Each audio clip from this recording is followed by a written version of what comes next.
ध्रुव राठी वाला चैनल देखा, उसमें भी राजपूतों की बड़ी चर्चा है। क्यों ना हो, राठी जी ने पढ़ा है कि रोमनाथ थावर है, इरफान हबीब है, बरखा दत्त हैं, इनको देश निकाले की सजा दी गई है।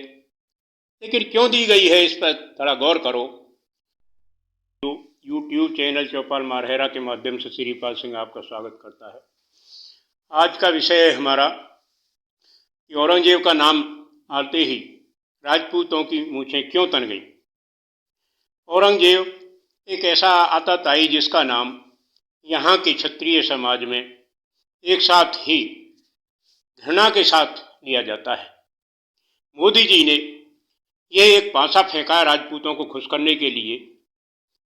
पद्मावत फिल्म, दूसरा रणवीर सेना का अध्यक्ष की हत्या, और तीसरा इलेक्शन में राजपूतों के तिरस्कार से राजपूत जाति जो सदैव से यानी जब से भाजपा का गठन हुआ सन 80 से इसी के साथ रही है, आज उसने अपना मौन धारण कर लिया था। इलेक्शन का समय है, मोदी जी ने उसको पहचाना है, क्योंकि मोदी जी बड़े ही मौका परस्त हैं। उन्होंने राजपूतों को खुश करने के लिए औरंगजेब का नाम लिया, तो राजपूत जाति जो तिरस्कृत थी, राजपूतों का तिरस्कार और सत्ता की हिल गई दीवार, उसको पहचाना।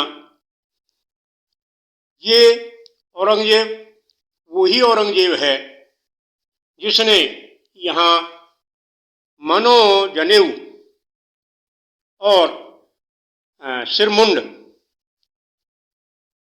से सुशोभित होता था।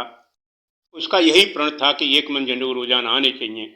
इतना उसने कट्टर धर्म अपना रखा था। तो उसके नाम से जब मोदी जी का आया तो राजपूतों ने एक साथ ही अपनी जो धरोहर थी उसको सामने निकाल दिया।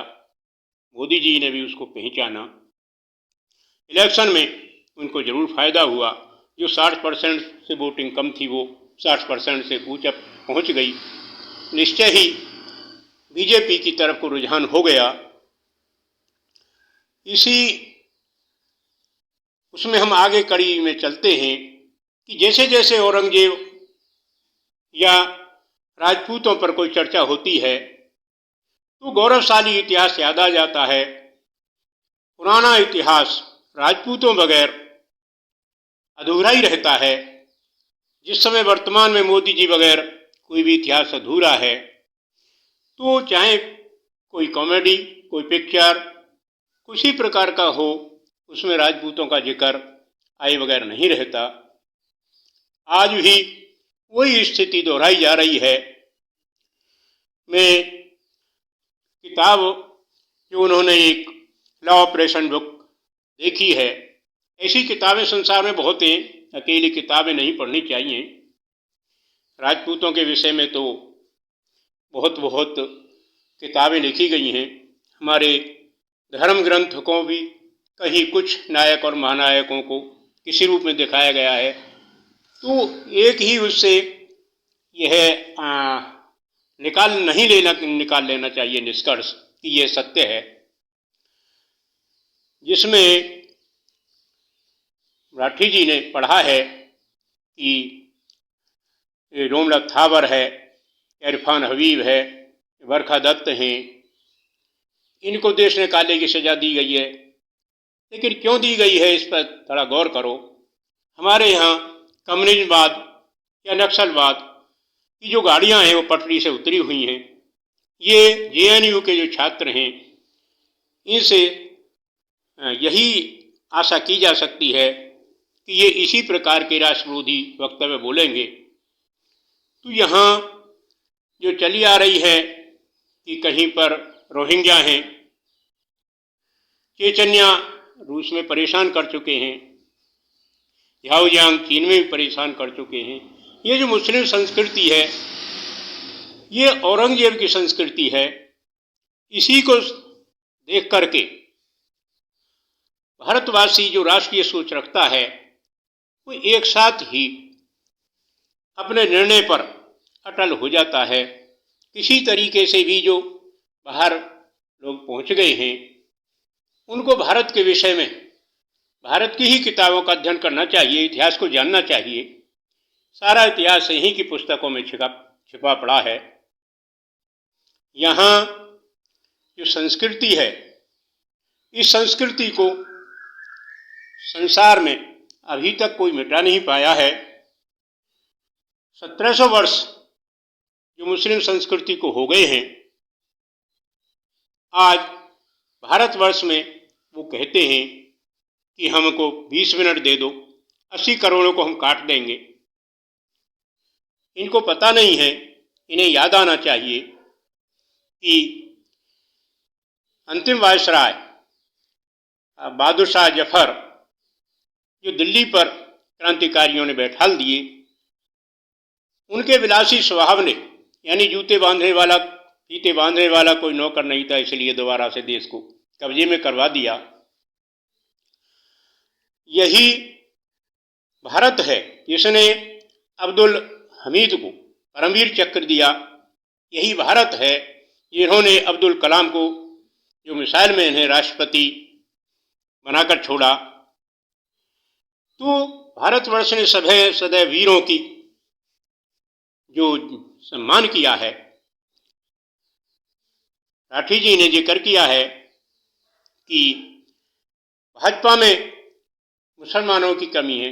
अरे आज भी शाहनवाज खां या अब्दुल सलाम, सौमित्र खान या मुख्तार अब्बास नकवी आज भी भारत की जो भाजपा पार्टी है उसमें सम्मान के साथ रह रहे हैं। ये जब राजपूतों पर चर्चा चल ही रही है तो औरंगजेब के समय में 2 प्रकरण ऐसे हैं जिसे शिवाजी के सामने गौहर बानो को लाया गया और उन्होंने उसको माता कह करके ही लौटा दिया। उसी प्रकार जो यहाँ कि हम युद्ध के लिए इंतजार कर रहे हैं, तो उन्होंने अपने शौहर के लिए जान बख्शने की ताकीद की थी, जिसे राणा राज सिंह ने स्वीकार कर लिया कि हम आपको ये वचन देते हैं कि आपके पति का शीश नहीं काटेंगे, लेकिन हम सामने आने पर बंदी बनाए बगैर नहीं छोड़ेंगे। और वही हुआ, औरंगजेब को उन्होंने हरा करके छोड़ा। ये इतिहास गवाह है कि भारतवर्ष में जितने भी राजपूत शासक या जनता हुई है उसने राष्ट्र के लिए सिर तो कटाया है लेकिन मिट्टी को बलिदान नहीं किया है।